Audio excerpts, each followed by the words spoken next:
Hello my friends and welcome back. Thank you very much for being with me again today. Well, it seems like the two enemies here, Russia and NATO or United States, let's put it clearly, and they're not partners, they're not colleagues, they're enemies, are organizing a lot of war games or exercises. Navy exercises now done by Russia with Algeria. Now that must be somewhere in the Mediterranean Sea, right? Remember, United States and NATO member states said that they will have a little NATO exercise in Europe somewhere, and the Russians protested, but who cares, right? Now, in this case, we have Russia and Algeria in the Mediterranean. We'll see how NATO will protest this one, I'm guessing, right? So today is the 20th of October 2022. This is the title of the article coming from Sputnik. Russia and Algeria to hold joint Navy exercises this week. In 2018, Russian Defense Minister Sergei Shoigu named Algeria one of the most priority countries for Russia's military technical cooperation in Africa.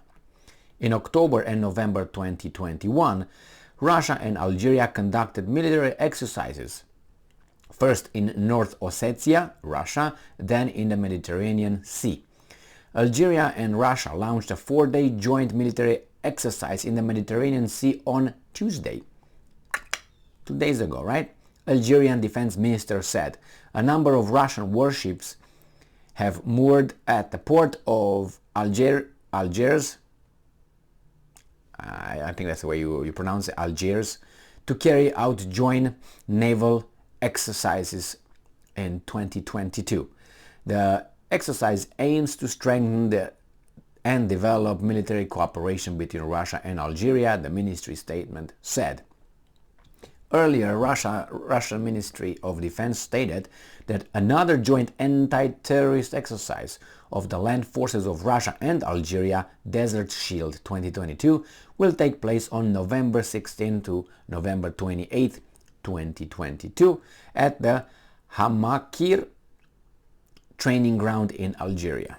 In late September, Russian Foreign Ministry spokeswoman Maria Zakharova said that the upcoming Russian-Algerian anti-terrorist exercises in November are routine and are not directed against a third party.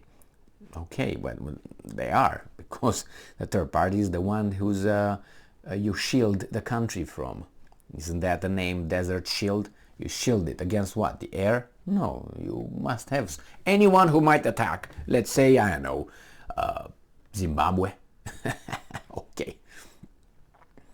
So, according to the ministry, the exercise will work out the search, detection, and destruction of illegal armed groups. About 80 servicemen from each side are planned to engage in the exercise. In mid-July, the Black Sea Fleet reconnaissance ship Kildin and the small sea tanker Vice Admiral Paromov entered the port of Algiers on 3 days visit, Russian outlets reported. The Russian Defense Ministry said that the purpose of the visit was to strengthen bilateral military cooperation between the naval forces of Algeria and the Russian Navy, as well as to exchange experience and strengthen cooperation between the two armies. The first joint Russian-Algerian tactical exercise took place in October 2021 at the Tarskoye training group in North Ossetia. Where is that at? In North Ossetia, where approximately 200 Russian and Algerian soldiers took part. About 40 units of military and special equipment were involved. Well, the thing is, they are getting. Oh, I think Russia is isolated. So I don't know. It seems like this is not an isolationist move. And we had another article where it says no one should dictate who Algeria's friends are, expert says in response to U.S. sanction calls. So the U.S. tried to obviously do what they do best, threaten, blackmail, and change the regime.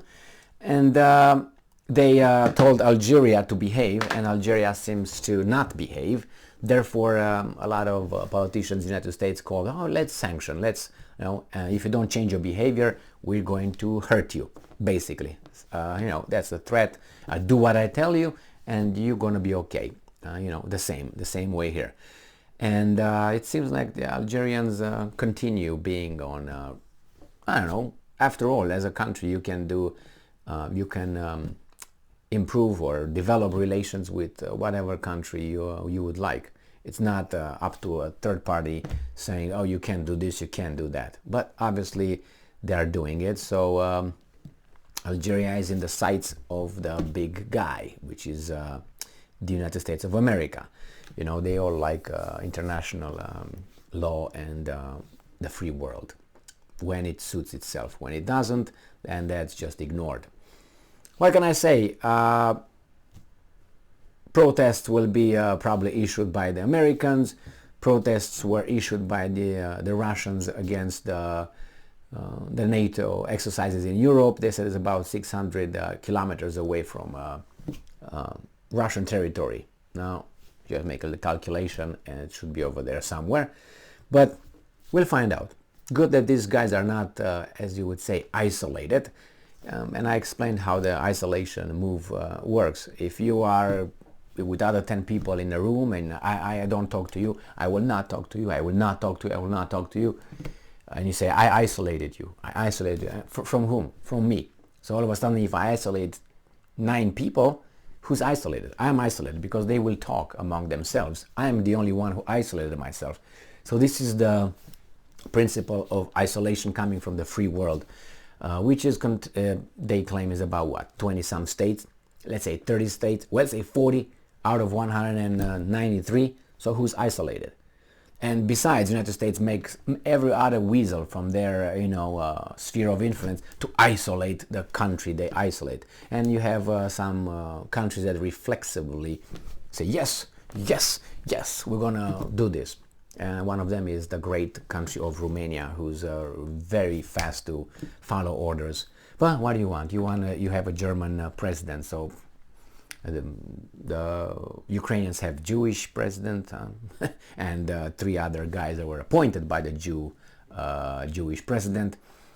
We're doing great. We're doing great. Oh, what's wrong with that? Oh, nothing. I don't know. It's like you have for instance, in Israel, you have about Palestinians being the, Minister of Defense, President, Prime Minister, and Chief of Staff.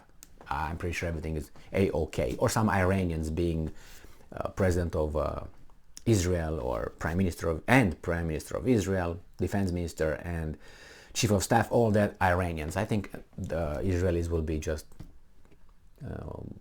fantastically happy about all that arrangement. After all, they voted for it. So how, imagine... Go and tell a Israeli, hey guy, would you have this? Like, let's say the first 4 guys, the main guys in your country, let's say they are Iranians. No, nothing, or Palestinians from Gaza, let's say. And besides, you guys voted for the president. What do you think that Israeli will tell you? So, what's your point? Do you think that's what the guy's going to tell you?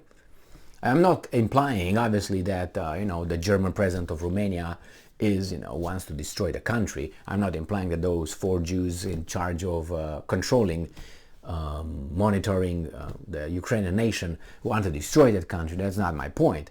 My point is that you know exactly my point. I can't say it here, but look at it. It's not like United States. It's like, let's say I get elected president and all of a sudden my vice president is Romanian, or Romanian origin if you want. The Minister of Defense is Romanian, and I don't know, the Chief of CIA Romanian, Chief of FBI Romanian. Do you think that this is what? Don't you think it's kind of like weird?